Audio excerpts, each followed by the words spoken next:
The snow had been falling for 3 days straight in the Illinois Territory, January of 1837. Most folks in the settlement were burning through their winter wood piles at an alarming rate, stoking fires every few hours just to keep their cabins above freezing. But one cabin on the edge of town showed only the faintest wisp of smoke from its chimney, the kind of smoke that suggested a fire had gone out days ago.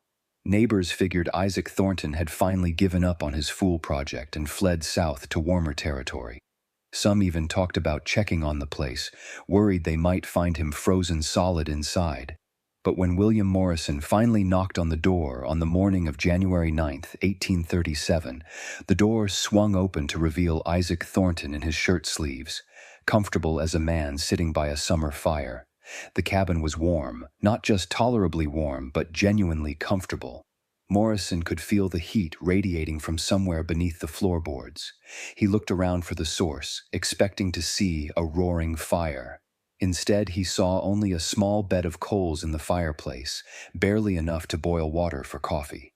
The massive stone structure that dominated one corner of the cabin radiated steady, gentle warmth, but there was no fire feeding it, no flames, no smoke, nothing. "How long since you last added wood?" Morrison asked. Isaac smiled, the smile of a man who had just proven every doubter wrong. 9 days. Morrison stared at him. "That's impossible. No fire burns 9 days without adding fuel." "I didn't say the fire was still burning. I said I haven't added wood in 9 days. Yet your cabin is warm. Warmer than mine, and I've been feeding my fire every 3 hours.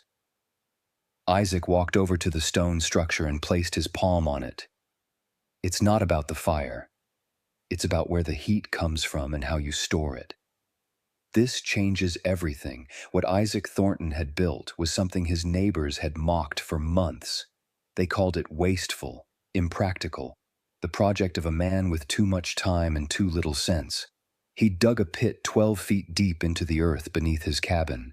He'd hauled hundreds of pounds of stone to line that pit. He'd constructed a maze of channels and chambers that made no sense to anyone who saw them. He'd spent the entire summer and fall working on a heating system that seemed designed by a madman. Then winter came, and Isaac proved that sometimes the madman is the only sane person in the room. The ground well heater, as Isaac called it, was based on a principle that most settlers didn't understand and many refused to believe.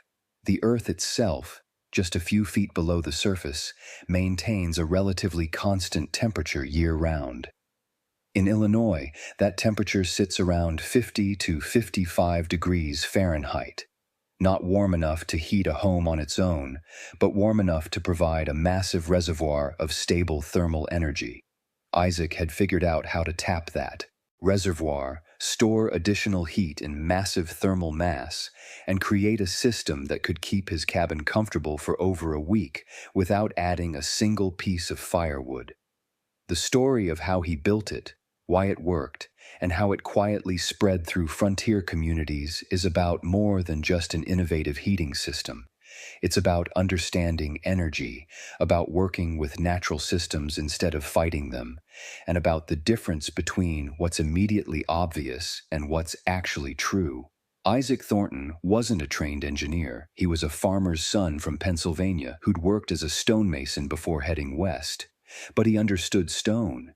He understood heat, and most importantly, he was willing to experiment with ideas that made other people laugh. His ground well heater would eventually influence heating designs across the frontier, though few people knew where the innovation originated. By the time the technique spread, Isaac's name had been forgotten, absorbed into the anonymous collective of frontier ingenuity. But the system itself, the principle of using Earth's thermal mass, combined with stored heat to create long-lasting warmth, that principle worked then and it works now. This is the story of how one man's joke became a revolution in frontier heating. Isaac Thornton arrived in Illinois Territory in the spring of 1835. He was 26 years old, unmarried, and carrying everything he owned in a single wagon. He'd worked as a stonemason in Pennsylvania for 6 years, learning his trade from his father and grandfather. The work was steady, but the prospects were limited. Too many stonemasons, not enough buildings. The frontier offered something Pennsylvania couldn't: land, opportunity, and the chance to build something entirely his own. He filed a claim on 160 acres of rolling prairie with a creek running through the southern boundary. Good soil, adequate water, timber along the creek for building. Everything a man needed to establish a homestead. He spent his first summer building a temporary shelter, a simple lean-to that would get him through until he could construct something permanent. That first winter was brutal. The lean-to was barely adequate. Ice formed on the inside of the canvas walls. The small fire he maintained did almost nothing to combat the cold. Isaac spent the winter wrapped in every blanket he owned, shivering and planning. He planned his permanent cabin with the obsessive detail of a man who never wanted to be that cold again. But he didn't just think about walls and roofs. He thought about heat, where it came from, where it went, and most importantly, how to keep it. He'd learned some things during his years as a stonemason. He'd noticed that cellars stayed cool in summer and relatively warm in winter. He'd observed that stone walls in old buildings retained warmth long after fires had died. He'd seen how heat moved through buildings, rising through floors, escaping through roofs, conducting through walls. During that miserable first winter, Isaac developed a theory. What if he could build a heating system that used the earth itself as a heat source and sink? What if he could capture heat when it was abundant and store it in massive thermal mass for when it was needed? What if he could create a system that didn't require constant feeding, constant attention, constant work? The idea seemed radical, maybe even impossible, but Isaac had time, he had stone, and he had a stubborn refusal to spend another winter freezing. In the spring of 1836, he began construction. The site he chose was slightly elevated, good drainage, protected from the worst winds by a low ridge to the northwest. He marked out the dimensions of his cabin, 16 feet by 20 feet, larger than most settler cabins, but not excessively so. Then, instead of starting with the walls, he did something that made his few neighbors think he'd gone mad. He started digging. Isaac excavated a pit in the exact center of where his cabin would stand. The pit measured 8 feet in diameter and went down 12 feet into the earth. 12 feet. That was deeper than any cellar, deeper than any well in the area. People asked what he was doing. He told them he was building a heating system. They asked why he needed to dig to China to stay warm. He didn't bother explaining. At 12 feet depth, the earth was cool and damp. The temperature down there stayed constant, unaffected by the blazing summer sun or the winter cold. Isaac had reached the thermal mass of the earth, the zone where temperature remained stable year-round. He lined the bottom of the pit with flat stones, carefully selected and fitted. Then he built a series of chambers, stone boxes roughly 2 feet square, connected by channels.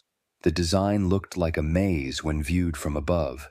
The main chamber sat at the bottom, directly beneath where his fireplace would eventually be. Smaller chambers branched off in 4 directions, connected by stone channels about 8 inches square.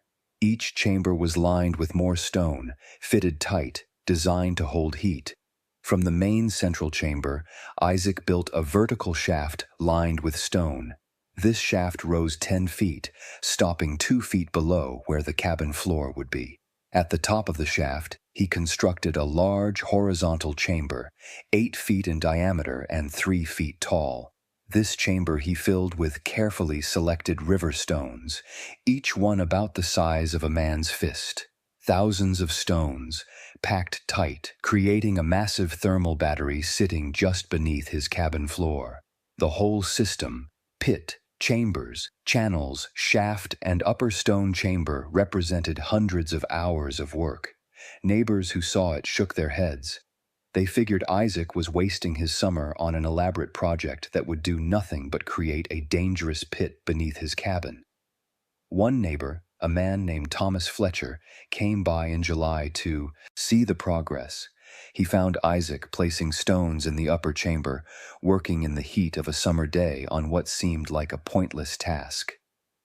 "Isaac, what in God's name are you doing?" Fletcher asked. building a heat storage system. Fletcher looked at the maze of stone chambers, the massive pit, the careful construction. This is for heat?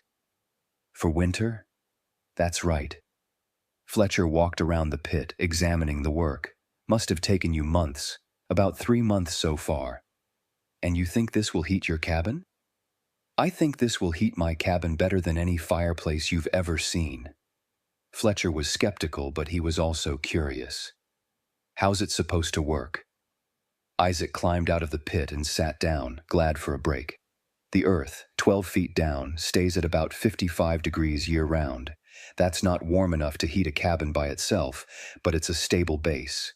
Now, in the fall, before winter sets in, I'm going to light a fire directly above this main chamber. That fire will heat the stones in the chamber below. The heat will travel down the shaft, warm the main chamber and all these connected chambers. Those chambers will hold the heat because stone holds heat well. Then, when winter comes, I'll seal the whole system. The heat stored in these stones, surrounded by earth that's already at 55 degrees, will stay warm for days, maybe weeks. The heat will slowly radiate upward through the upper chamber, through all those river stones, and warm my cabin floor. The cabin floor becomes a giant radiator. Fletcher processed this information slowly. So you're going to heat rocks before winter, then live off that stored heat all winter? Not all winter. I'll still need to add heat periodically. But instead of feeding a fire every 3 hours like everyone else, I should be able to go days between firings, maybe longer. Fletcher remained skeptical. Seems like a lot of work for something that might not work.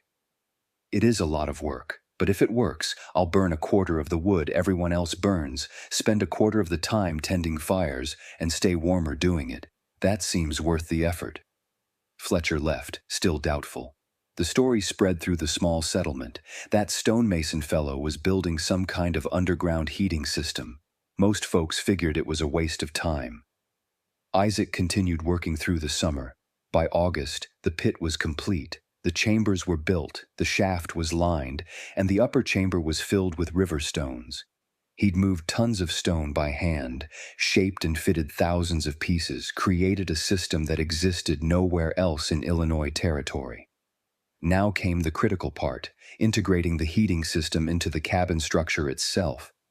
He built the cabin walls using the techniques he'd learned from other frontier builders. Double wall construction on the north and west walls with sawdust insulation. Single thick walls on the south and east. Careful chinking using clay mixed with sand and grass. A steep pitched roof with good drainage.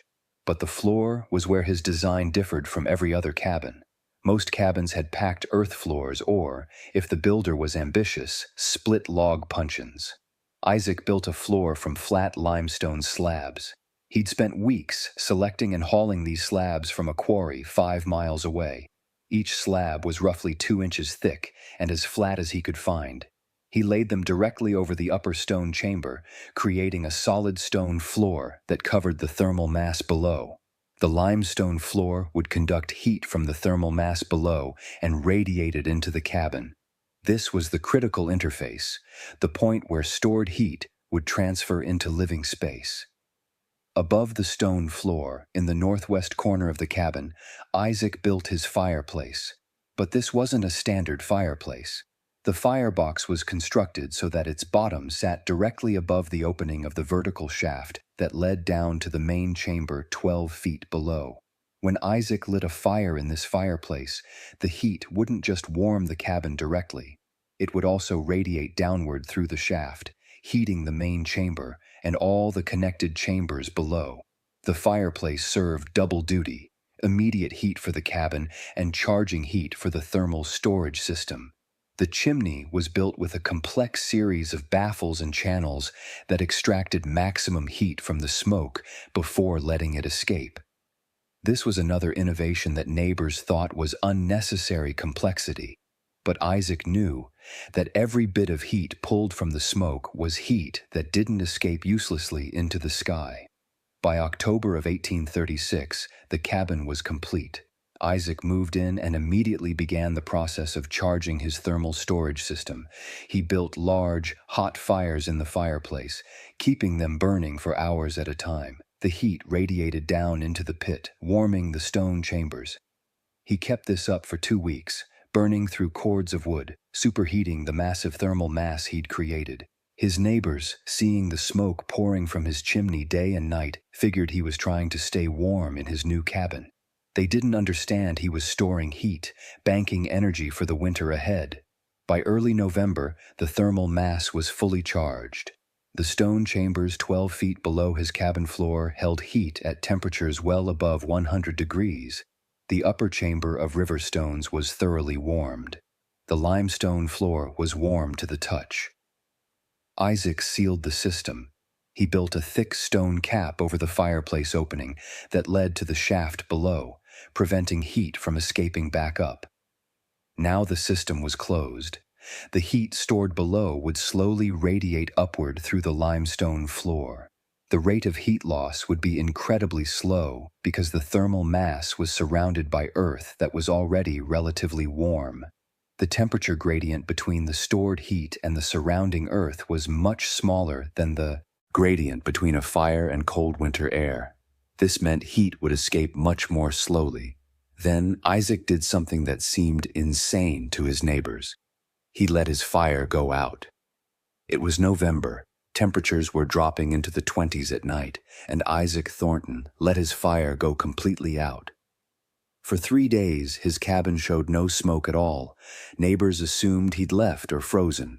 Then they saw him outside, working on his barn in his shirt sleeves, completely comfortable. When William Morrison finally asked him about it, Isaac just smiled. "My cabin is 68 degrees right now. I haven't lit a fire in 3 days. You can come see for yourself if you don't believe me." Morrison did come to see. He entered the cabin and was struck immediately by the warmth. It wasn't the intense heat of a cabin with a roaring fire. It was gentler, more even, but it was unmistakably warm. The limestone floor radiated heat upward. The air temperature was comfortable. There was no fire in the fireplace, just some old ash from days ago. "How is this possible?" Morrison asked. Isaac explained the system: the thermal mass below, the stored heat, the slow release through the floor. Morrison listened but struggled to accept it. "This goes against everything I know about heating a house." "That's because you're thinking about heat as something that comes from fire. I'm thinking about heat as something that can be stored, moved, and released over time. The earth below my cabin is holding more heat right now than a month's worth of firewood. It's releasing that heat slowly, keeping me warm without any fire at all." "But it won't last," Morrison said. "Nothing lasts forever, but it will last longer than you think." Isaac was right. The system kept his cabin warm for 6 more days before he needed to add any heat at all. 9 days total without lighting a fire, and the cabin temperature never dropped below 65 degrees, even as outside temperatures reached 15 degrees. When Isaac finally did light a fire, it wasn't because the cabin was cold. It was to recharge the thermal mass for the next cycle. He burned a hot fire for 6 hours, heating the stone chambers below. Then he sealed the system again and let it go for another week. The pattern became clear. Isaac could heat his cabin to full comfort by burning one large fire every 7 to 10 days. Between firings, the thermal mass did all the work. His total wood consumption for the winter of 1836 to 1837 was less than 1/3 of what his neighbors used, and his cabin stayed warmer and more comfortable than any other structure in the settlement. The system worked. The joke had become the most efficient heating system on the frontier. If you're learning something valuable about how our ancestors solved problems we still face today, make sure to hit that subscribe button. This channel is dedicated to uncovering forgotten knowledge and practical wisdom from the past. New videos every week about the skills and innovations that built America. Now let's talk about why Isaac's system worked so well, and why modern engineers would recognize the principles he discovered. The ground well heater, operated on several interconnected principles of thermodynamics that Isaac understood intuitively, even if he couldn't name them. The first principle was thermal mass. Thermal mass is the ability of a material to absorb, store, and release heat. Stone has excellent thermal mass. It takes a lot of energy to heat stone up, but once heated, stone releases that energy very slowly. A pound of stone can store about 0.2 BTUs of heat energy per degree Fahrenheit. That doesn't sound like much until you calculate the total mass of stone in Isaac's system. The main chamber and connected chambers contained roughly 8 tons of stone. The upper chamber held another 4 tons of river stones. 12 tons total. That's 24,000 pounds of thermal mass. To heat this mass from 55 degrees, the earth temperature, up to 120 degrees, required approximately 1.5 million BTUs of energy. That's the equivalent of burning about 40 pounds of dry hardwood. Once that energy was stored in the stone, it would release slowly over time. The release rate depended on the temperature differential between the stone and the surrounding environment. This is where Isaac's system was brilliant. The stone chambers were surrounded by earth that was already at 55 degrees. The temperature gradient between the hot stone and the earth was much smaller than the gradient between a fire and cold winter air. This meant heat leaked out of the storage system much more slowly than it would leak out of a cabin directly. Think of it this way. A fire burning at 500 degrees in a cabin where the outside air is 20 degrees has a temperature differential of 480 degrees. Heat rushes out of the cabin, seeking equilibrium, but stone stored at 120 degrees, surrounded by earth at 55 degrees, has a differential of only 65 degrees. Heat still flows out, but much more slowly. Isaac had created a thermos bottle for heat. The second principle was radiant heat distribution. The limestone floor acted as a giant radiator. As the thermal mass below warmed the floor radiated heat upward into the living space. This radiant heat was more comfortable than convective heat from a fireplace. Radiant heat warms objects and people directly, without having to heat all the air in a room first. It's the same principle that makes sunlight feel warm on your skin even on a cold day. The limestone floor maintained a surface temperature of about 80 to 90 degrees when the system was fully charged. This was warm enough to heat the cabin, but not so hot that walking on it was uncomfortable. The floor became a source of gentle, constant warmth that permeated the entire space. The third principle was thermal stratification management. Heat rises. This is why the ceiling area of most cabins stays warmer than the floor. But Isaac's system inverted this pattern. The warmest part of his cabin was the floor. Heat radiated upward, warming the living space evenly. There were no cold spots near the floor, no need to huddle close to a fireplace. The entire cabin was uniformly comfortable. The fourth principle was the insulating effect of earth. The 12 feet of earth above the thermal storage chambers acted as insulation. Earth is not a great insulator compared to modern materials, but it's better than nothing. More importantly, earth at 55 degrees is already much warmer than winter air at 20 degrees. The thermal gradient between the hot stone and the earth was manageable. The system lost heat, certainly, but it lost heat slowly.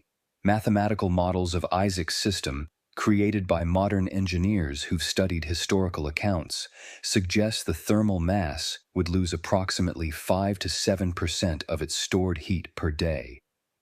This means that a fully charged system starting at 120 degrees would still be at about 75 to 80 degrees after 7 days.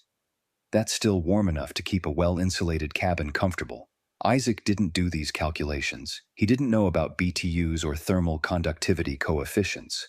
But he understood the fundamental principle. If you store a lot of heat in a mass that's insulated from the cold, that heat will last a long time. The comparison to his neighbor's heating systems was stark. A typical cabin with a fireplace required constant feeding. Every 3 to 4 hours, someone had to add wood. Every night, someone had to wake up to tend the fire or let it die and wake up to a freezing cabin. The total wood consumption for a winter was enormous, often 15 to 20 cords for a family. Isaac burned about 5 cords total. His system required active firing once every 7 to 10 days. The rest of the time, the thermal mass did the work.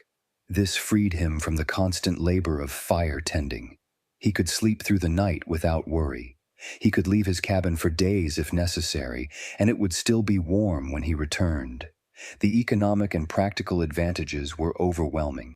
Less wood meant less time spent cutting, splitting, and hauling. Less fire tending meant more time for other work.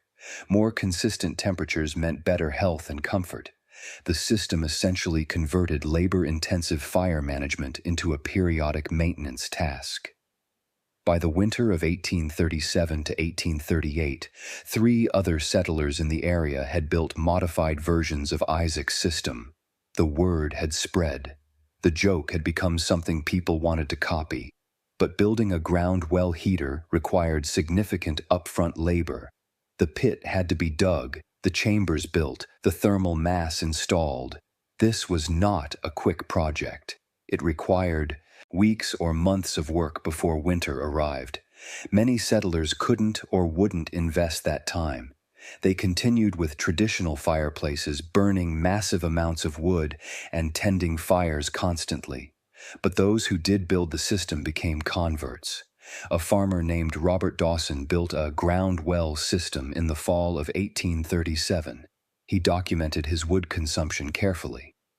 In his first winter with the system, he burned 7 cords of wood. His neighbor, using a traditional fireplace in a similar-sized cabin, burned 19 cords. Dawson calculated he saved 12 cords of wood, representing about 40 days of labor in cutting, splitting, and hauling. That was 40 days he could spend on other farm work. The return on investment for the upfront labor was obvious. The system did have limitations. It required significant thermal mass, which meant moving tons of stone. It worked best in climates with moderate temperature swings, not extreme Arctic conditions. It required a cabin built on a site where deep excavation was possible, not on solid bedrock or high water table areas. And it required a builder who understood the principles and could execute the complex construction. These limitations meant the ground well heater never became the dominant heating system on the frontier. Traditional fireplaces were simpler, faster to build, and good enough for most people. But in areas where it was built, the ground well heater was recognized as superior, more efficient, more comfortable, less labor-intensive. Those who experienced it understood why Isaac had spent all that time digging and hauling stone. Isaac continued refining his system over the years. In 1839, he added a secondary thermal storage chamber beneath his root cellar. This chamber, smaller than the main heating system, could be charged in summer with solar-heated water. The stored heat would keep root vegetables from freezing in the deep winter. He also experimented with different stone types, finding that dense basalt held heat longer than limestone or sandstone. He developed techniques for sealing the system more effectively, reducing heat loss even further, and he taught others who wanted to learn. Isaac never charged money for sharing his knowledge. He considered it something that should be freely available to anyone willing to do the work. By 1845, variations of the ground well heater existed in scattered locations across Illinois, Indiana, and Missouri. The designs varied. Some builders used smaller systems with less thermal mass. Others built larger, more complex versions with multiple chambers and heat distribution channels. A few innovators combined the ground well principle with water heating, creating systems that provided both space heating and hot water. The common thread was the understanding that earth temperature could be used as a heat reservoir, that thermal mass could store energy, and that radiant floor heating provided comfortable, efficient warmth. These principles, discovered or rediscovered by Isaac Thornton and others, would eventually form the basis of modern geothermal heating and radiant floor systems. The Civil War disrupted many frontier communities. Men went to fight, farms were abandoned, and knowledge was lost. Many ground well heaters fell into disrepair or were forgotten. Isaac Thornton died in 1864 at the age of 55. His cabin and its innovative heating system were sold to a new owner who didn't understand how to maintain it. Within 10 years, the system had been partially filled in and forgotten. But the principle survived in scattered locations. A few families who'd built the systems continued using and maintaining them. Knowledge passed from father to son, from builder to apprentice. The term ground well heater faded from use, but the concept of earth-coupled thermal mass storage remained alive in certain communities. In the late 19th century, as engineering became more formalized and scientific, engineers began rediscovering the principles Isaac had worked out through experimentation. They gave it new names: thermal storage systems, geothermal heating, hypocaust systems. They added calculations, measurements, and optimizations, but the fundamental concept remained the same. Use the Earth's stable temperature as a heat reservoir, store energy in thermal mass, and release it slowly over time. Modern geothermal systems operate on the same principle Isaac discovered. Instead of stone chambers 12 feet underground, they use pipes buried below the frost line, circulating fluid that absorbs or releases heat. Instead of hand-hauled river stones, they use engineered thermal storage materials. But the physics is identical. Radiant floor heating, now considered a premium feature in modern homes, is exactly what Isaac created with his limestone floor over thermal mass. The even, comfortable warmth that modern radiant systems provide is the same warmth Isaac enjoyed in 1837. The main difference is that modern systems use pumps, sensors, and automated controls. Isaac did it all manually, but he achieved the same result: thermal efficiency. In 1836, when Isaac built his system, the concept of energy efficiency didn't exist in formal terms. But Isaac was chasing efficiency intuitively. He wanted to heat his cabin while burning the least amount of wood. His ground well heater achieved thermal efficiency that modern engineers would recognize as remarkable, converting wood's chemical energy into stored thermal energy, minimizing heat loss through insulation and earth coupling, distributing heat evenly through radiant systems. These are all hallmarks of efficient heating design. Modern thermal storage systems can achieve round-trip efficiencies of 70 to 80%. Isaac's system, based on historical accounts and modern analysis, probably achieved similar efficiency. Not bad for a stonemason working with hand tools in 1836. The story of Isaac Thornton's ground well heater is ultimately a story about innovation, skepticism, and validation. Isaac had an idea that seemed crazy to his neighbors. He invested enormous time and effort into building something that most people thought would fail. He endured mockery and doubt. Then his system worked spectacularly, and the mockery turned to respect. This pattern repeats throughout history. Innovators see possibilities that others miss. They work on projects that seem impractical. They face skepticism from people who are comfortable with existing solutions. Then, when the innovation proves itself, everyone wants to know how it works. Isaac's contribution to frontier heating was significant but largely forgotten. His name doesn't appear in engineering textbooks. His system didn't revolutionize heating across America, but in the small settlements where it was built, the ground well heater represented a genuine improvement in quality of life. Less work, less wood, more comfort. That's worth something.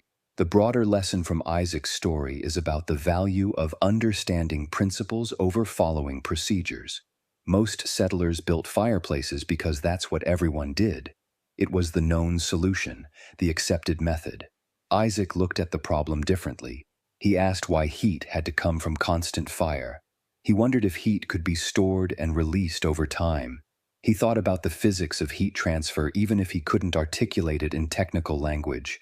This kind of principled thinking, this willingness to question assumptions and experiment with alternatives, is how real innovation happens.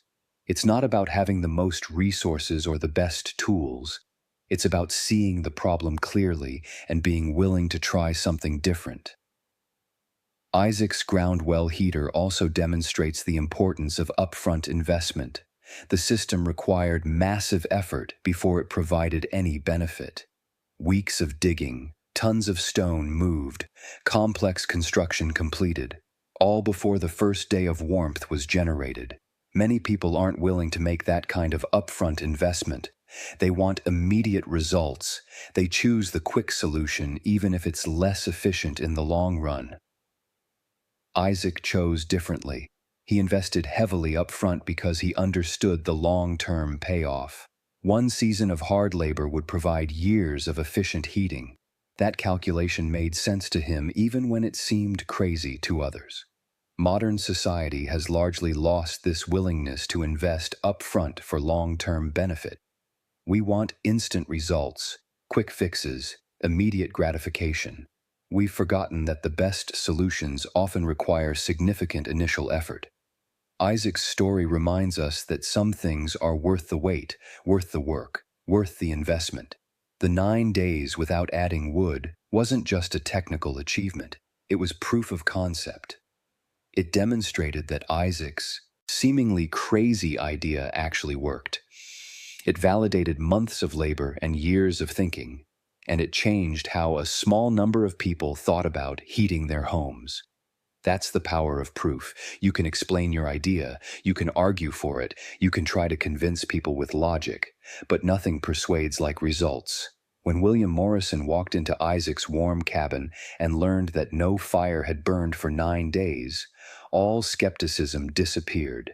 The system worked. That was undeniable. Before we continue with how this technology evolved and why it matters today, I want to ask you to do something. If you're finding value in this story, if you're learning about forgotten innovations that could still teach us something, please subscribe to this channel.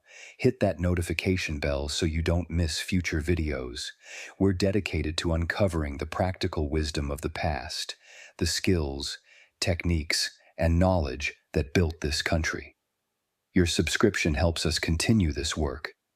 Now let's look at what happened to ground well heating technology and why we need to remember it. The decline of ground well heating systems in the late 19th and early 20th centuries happened for several reasons, none of which had to do with the system not working. First, industrialization made coal cheap and abundant. By the 1870s, coal could be delivered to most towns by railroad. Coal stoves were efficient, easy to use, and required less physical space than a ground well system. The economic calculation changed. Why spend weeks building a complex underground heating system when you could buy a coal stove for $20 and have heat immediately? Second, the knowledge became specialized. As engineering professionalized, practical innovations from frontier builders were often overlooked or dismissed. If it wasn't published in an engineering journal, if it didn't have mathematical proofs and technical specifications, it wasn't considered real knowledge. Isaac Thornton's ground well heater was built by a stonemason using intuitive understanding of heat. That didn't fit the new professional model. The knowledge was lost, not because it was wrong, but because it existed outside formal channels. Third, housing changed. As cities grew and multifamily housing became common, systems that required deep excavation beneath individual homes became impractical. You can't build a ground well heater beneath an apartment building. The system worked beautifully for detached rural homes but didn't translate to urban settings. Fourth, fossil fuels created abundance. With cheap coal, then oil, then natural gas, there was no economic pressure to build more efficient heating systems. Why invest in thermal mass and earth coupling when you could just burn more fuel? The abundance of energy made efficiency seem unnecessary. But that abundance is not permanent, and the problems fossil fuels create are becoming impossible to ignore. This is why Isaac's ground Well, heater matters today. Modern geothermal systems are expensive, often requiring $20,000 to $30,000 for installation. They use electric pumps, complex controls, and specialized equipment. They're efficient, but they're not accessible to most people. Isaac's system, built with stone, manual labor, and simple principles, achieved similar results for a fraction of the cost. Could we revive this approach? Could we build modern versions of ground well heaters using contemporary materials but the same basic principles? The answer is yes. In fact, some people already are.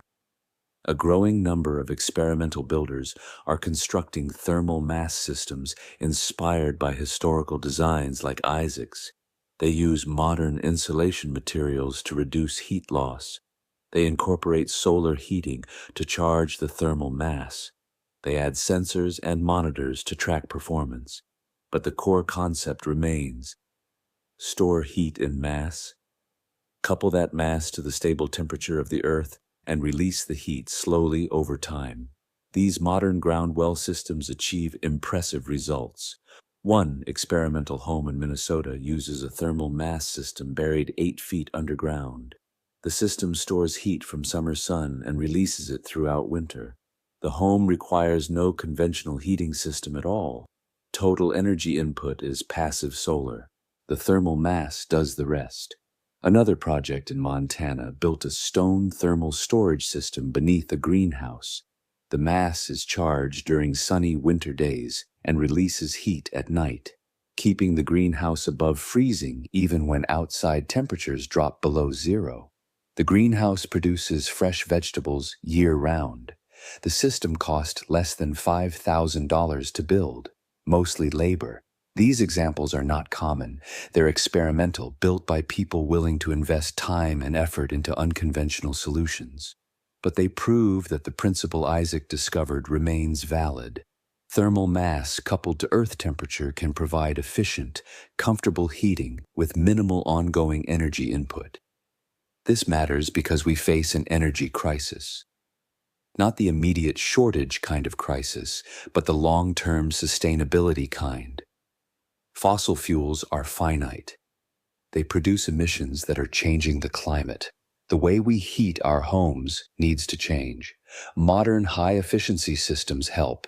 Heat pumps, better insulation, smart thermostats. These all reduce energy consumption, but they're still dependent on external energy sources.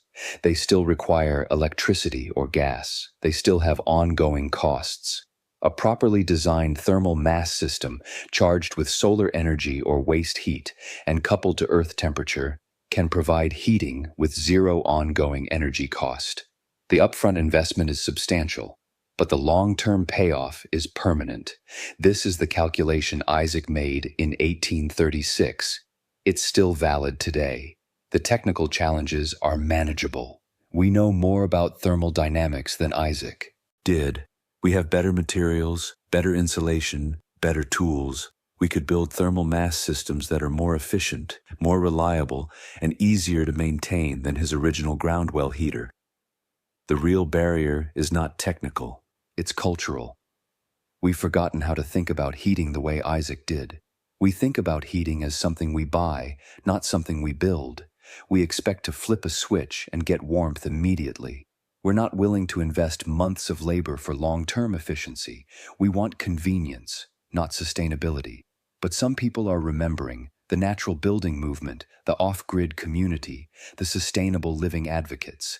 These groups are rediscovering and reinventing thermal mass heating. They're building rocket mass heaters, thermal storage walls, and yes, modern versions of ground well systems. They're proving that Isaac's approach still works. What would Isaac think if he could see modern geothermal systems? He'd probably be amazed by the technology but recognize the principles immediately. Heat from the earth, stored in mass, distributed through floors. That's what he built. The modern version is more sophisticated, but it's not fundamentally different.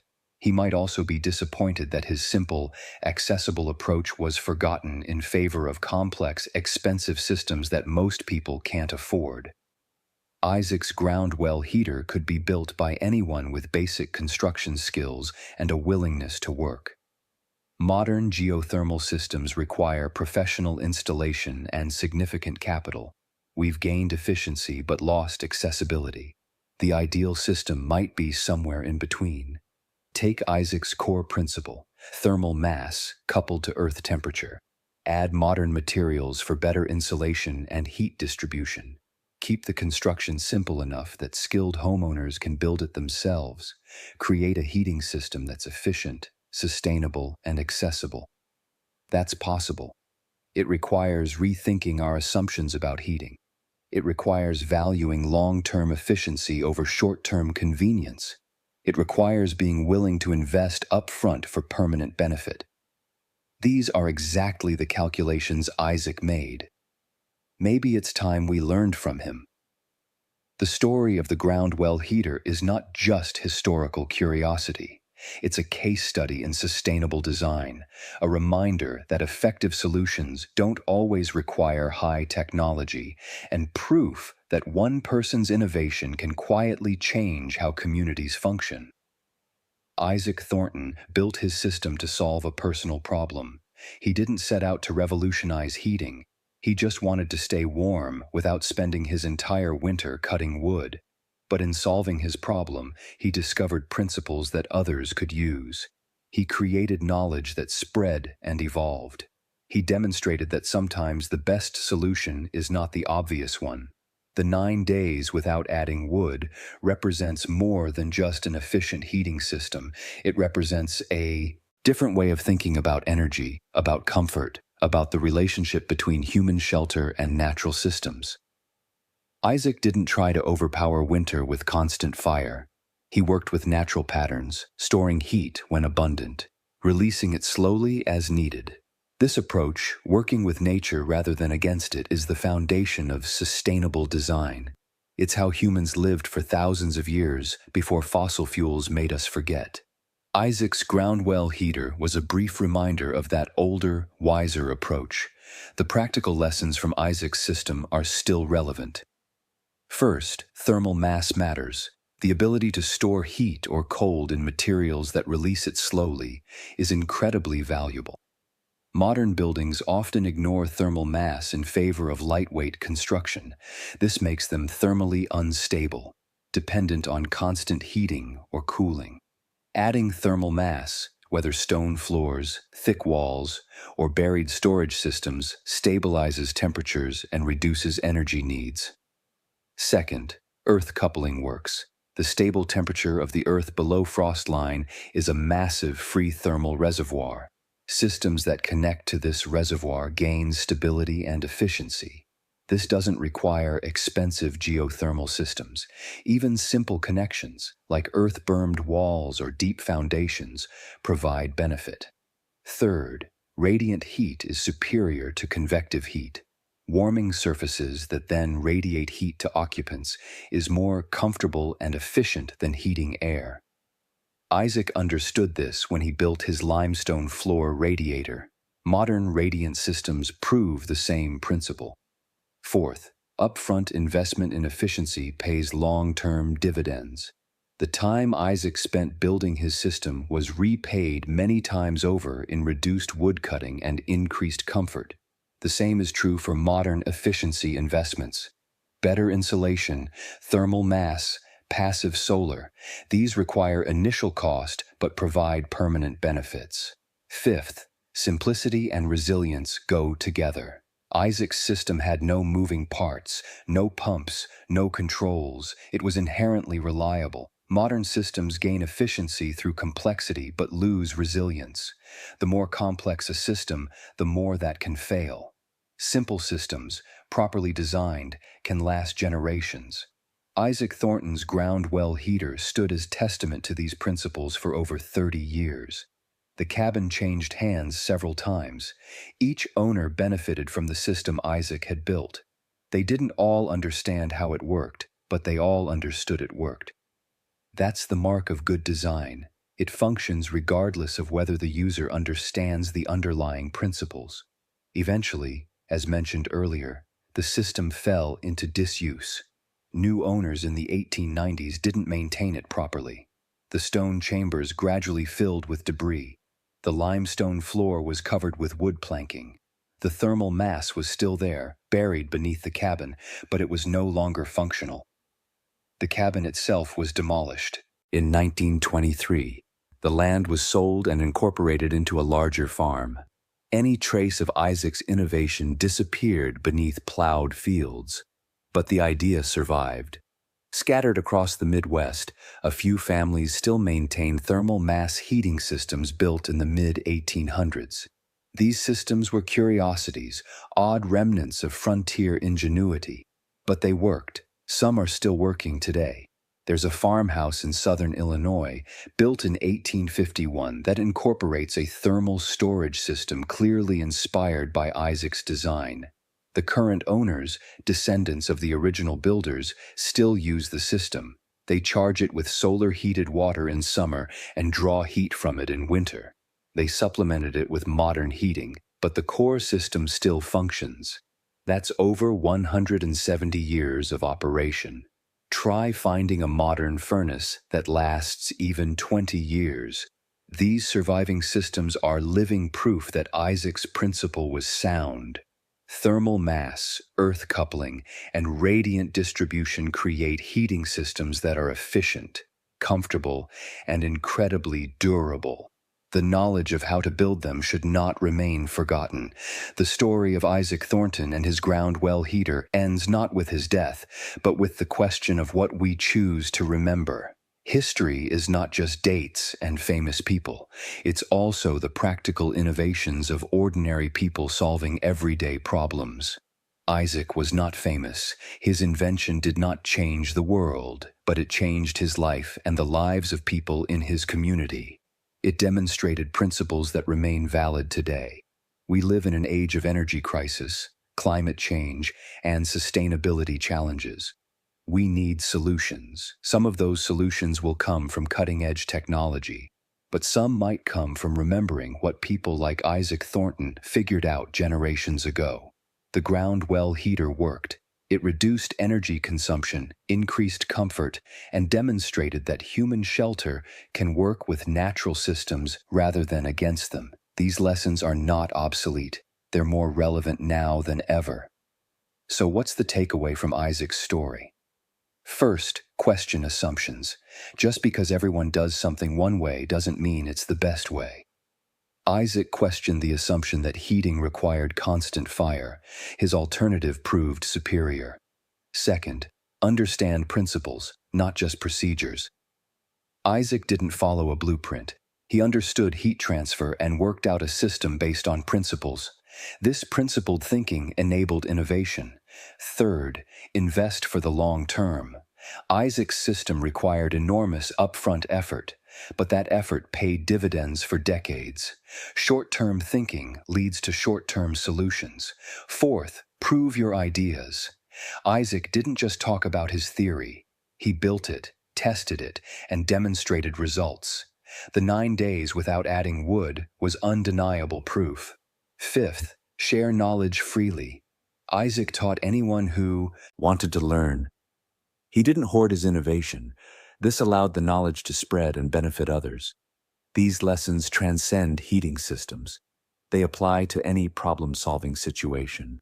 They're the foundation of sustainable innovation. The ground well heater that ran for 9 days without adding wood was not magic. It was physics, applied with insight and built with determination. Isaac Thornton saw what was possible when others saw only the conventional approach. He built what others called impossible, and he proved that sometimes the fool's project is the wisest course of action. The next time someone tells you your idea is impractical, remember Isaac Thornton. The next time you're tempted to follow the conventional approach without questioning it, remember the ground well heater. And the next time you face a problem that everyone says requires one solution, consider whether there might be another way, a better way. A way that works with nature rather than against it. Isaac Thornton's cabin is gone. His heating system is buried and forgotten. But the principle he discovered remains, waiting to be rediscovered by anyone willing to dig deep, think differently, and invest in solutions that last. Everyone said his ground well heater was a joke. Then it ran for 9 days without adding wood. And in those 9 days, Isaac proved that innovation doesn't require formal education, expensive materials, or professional expertise. It requires observation, thought, effort, and the courage to try something different. That's a lesson we need today as much as frontier settlers needed it in 1837. Maybe more. Thank you for watching. If you found this story valuable, share it with someone who might benefit. And remember, the knowledge of the past is not obsolete. Sometimes it's exactly what we need for the future.